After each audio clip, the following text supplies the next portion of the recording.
So first things first, we're going to be talking about fun fashion and OOC, outfit of choice.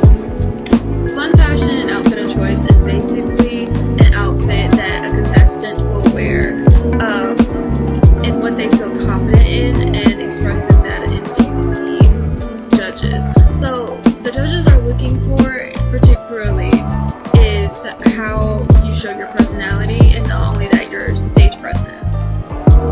Not necessarily it's about the outfit, it's more about how you feel and how you're able to express that feeling on stage. With the one being example of like wearing something a pantsuit. Pantsuits can make people feel powerful and you having a confident walk. So that would be one thing. Also with the OOC or fun fashion, it can be on theme if you wanted to, like for a pageant that I was in that had a Mad Hatter or Alice in Wonderland situation, and we had to bring costumes kind of in that sense on theme for a tea party, and some of this may carry on to actually being on stage. So make sure you read your package or your application before buying things like that and such. Talking about national and teen. So national and state, excuse me. So national would be your main pageants such as Miss USA for the Miss USA and Miss Universe organization. State would be Miss Georgia, as I am from Georgia, so it would be Miss Georgia USA or Miss Georgia Teen USA. Miss and teens will both compete in for the national title of Miss USA. Miss Teen USA will be for the teens. The teens will compete in interview, evening gown, and activewear. Interview will be private, and then you'll also have an on-stage interview. Usually that'll be the top 5. Miss, you will have the same way. So for activewear, you will have swimwear, and you will also have the top 5 on-stage interview question. And with that, you will have your competing against your sister queens. So Miss Alabama, Miss Georgia, USA's are sister queens, but they'll be competing for the same title as Miss USA, or for Miss USA. With the scholarship pageants, it is very different. Those tend to be more expensive because of your prize package. You're getting a scholarship. So it can be a lot of things. You can have talent, you can have evening wear, you can also have a private interview, and you can also possibly have a on-stage interview. You can have some scholarships will require you to have a presentation of a platform. Platforms are being the fact of like going against bullying. I remember whenever I was in middle school, bullying was prevalent. It was basically what I've seen in all of the pageants that I've watched whenever I was in middle school. They had the question of how you deal with bullying and how you deal with social media.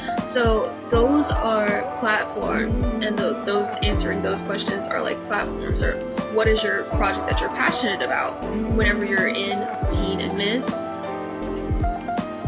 Other ones are not really, other age divisions don't really have to do with that, but they focus heavily on the older divisions, so teen and up basically. Also, you can have a opening number as well as for the state and national pageants, and these could possibly be state and national pageants, but they are scholarship, or they're giving a scholarship. With that being said, it's, again, you have to read your package, you have to read your application, you have to make sure that these are the details that you're getting from your pageant director and coordinator in order to make sure that things are going the way that you want them to go. With that being said, like, to research, I think you should research always. Pageant systems are different from each circuit. Pageant systems are different from each director. So every director and every coordinator may not be on the same page. You may have one rule where you can compete because of your birthday. You can have another one where you can't compete because of your age, or you have to move up to another age division. So again, you might want to research that before you invest anything into it. Which is getting to the favorite parts of this. Definitely outfits and budget. So my mom pretty much was my superhero. She still is my superhero. Shout out to my mom if you're watching. She would schedule out. So we had a pageant maybe 3 months in advance, 3 to 6 months in advance. We'd be looking at a pageant. We'd be looking at outfits. We'd also be looking at hair and makeup. Those services are sometimes they're giving to a vendor. Like you'll have vendors at pageants, which means the coordinator and the hairstylist and the makeup artist have been decided that they were going to be at this pageant, and you're able to get that service from them at the venue. Other times you may have to go to a specific makeup artist or hairstylist before the pageant. However you accomplish that. Most of the time I had a hairstylist and makeup artist on the venue, so I didn't have to go anywhere else. And some makeup artists, if you are willing, they'll possibly travel to you. Some of them will not, but that is all something that you need to research before going into, or even if you, after you decide to join a pageant, you need to make sure you research, can you have makeup? Because some pageants require you to do your own makeup for certain divisions, and some pageants are like, you're okay to have professional makeup done. These are all things that you need to research. These are all things, again, I'm heavy on the research because sometimes you can end up in a situation where it doesn't look pretty. And not physically, but the outcome is not pretty. You end up wasting money on entering in something that you didn't sign up for. So that's why I say research. When it comes to dresses, I am not sponsored by any means, but I am up for it. But I used to get my dresses from Amazon. I also used to get my dresses from Zulily, and I also used to get earrings from Claire's, or whatever I had on hand, which is my jewelry. You can do a Google search for your earrings and jewelry like that, or if there's a particular style that you want, you can do that as well. But the main thing is you want to put in your budget. We didn't spend, me and my mom didn't spend a lot of money on my dresses. She actually spent like $80, $90, and $160 was the most. I remember her paying for a dress, and sometimes we would even wear a borrowed dress. It is okay to repeat an outfit. It is okay. You're not being judged on that. You're being judged on, are you confident? Are you stage present? Are you poised? Are you graceful? Are you good with public speaking? So you're being judged on that and your personality. You're not really being judged on your outfit. Now, I will say this. You do want to be presentable. You do want to look your best. I'm not saying go out here and, put on anything. No, but I'm saying within reason, you can spend a couple of dollars, if possible, in your budget in order to look the way you are. My mom's Family Dollar, went to Family Dollar for a $9 romper. Everybody at this pageant, it was the biggest pageant we've done, everybody was asking, where did I get that from? I literally got it at Family Dollar. It was a $9 romper. I'll actually try to show some pictures if I can in the video. So it's not the outfit, it's the girl or the women that are in the outfit. So that is something that you need to remember, okay? It's very nerve-wracking being on stage. So a little life lesson. I did not mean to go off topic, but it's a little life lesson. So, like I said before, you can get your stuff within reasonable prices. It's all about what you want. You can get stuff that be cheap, but not look cheaply made. I will say, when shopping online, because shopping online is something that I think the fear of is getting what you expected and not getting what you need, like your results, my expectation versus what I got. So we've never had that situation. I've never had that situation happen personally.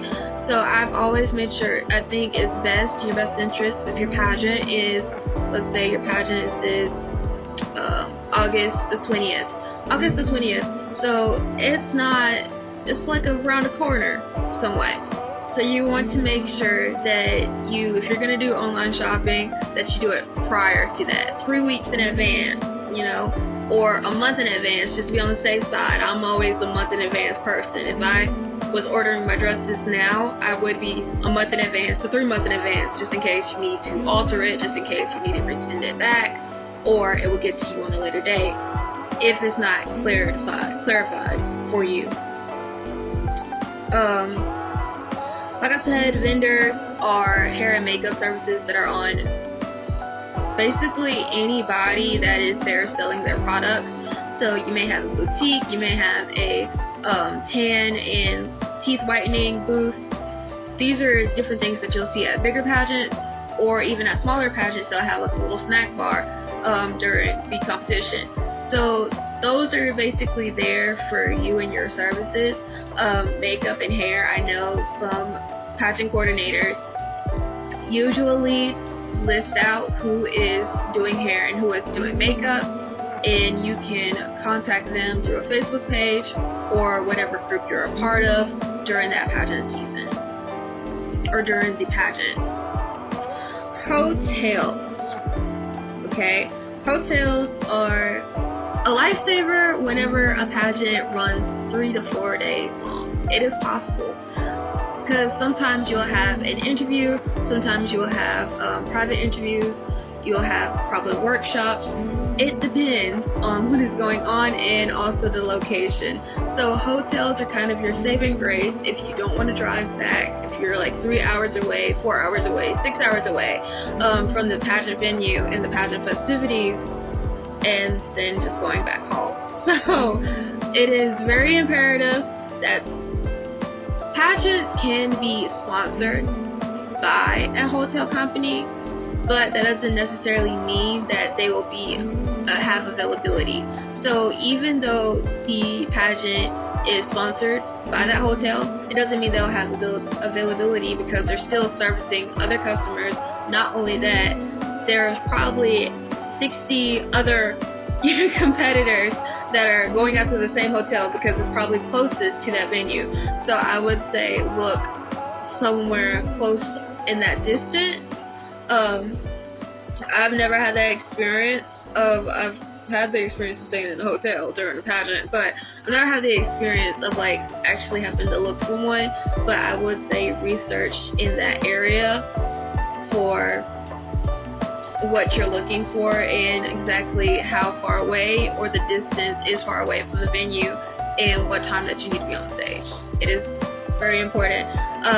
When it comes to changing, sometimes you'll only have like 5 minutes to change. So you want to make sure you know if this location is different to you. You want to make sure that you know what you're doing. You want to know that you can get the quickest way to get back on stage without somebody being skipped over. That is basically what I think about it. So again, this is nothing but this video is pretty quick, but this is just my personal advice and my personal opinion, and also it's my experience that I've had before with competing. If you want any more questions or if you want to know any more, please comment down below to see what you would like. Also, if you're looking for more coaching and guidance, you can look at Pageant Planet, and this is all a mini series. So this is it. the final episode. So the next time I'll be talking about my first pageant win ever. And I will be talking about that. I also have a secret that I'm keeping right now. I have a big surprise though. I will say that. I know a lot of people hate, you know, the whole like, what's the secret and the big secret and surprise, but I have a secret. I'm pretty excited. That's all I can say right now. That's all I can say right now. But eventually I will be able to tell y'all. So, yeah. But this is my insightful video, and I hope that this was insightful, and I hope this was helpful, especially when it's being your first time doing a pageant. So I really hope this is very insightful and very helpful to you all. And if you're just here for liking the conversation of my voice, cool. But anyway, please like, comment, and subscribe as always, and be nice and be kind, and I hope you all have a great day. Thanks for watching. Bye!